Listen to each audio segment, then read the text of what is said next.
சிறப்பான தரமான சம்பவம் இனி பாப்பீங்கடா.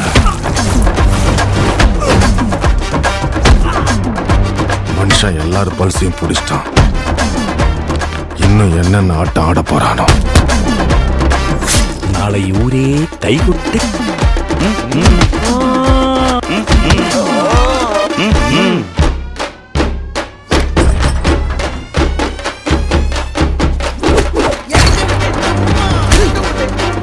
தட்ன பொழந்துரும்.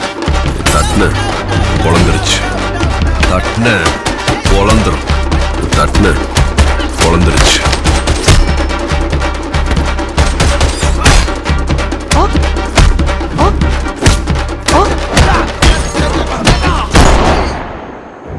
உண்மையான போர் வரணும்னு தான் காத்திருக்கோம். போய் சீக்கிரம் வர சொல்லு அந்த ஒருத்தன். நம்ம நினைச்சது நடந்துருமா? சிங்கம் மறுபடி திரும்புதம்மா. அன்பும் அவனே டாடி இஸ் கமிங் டா.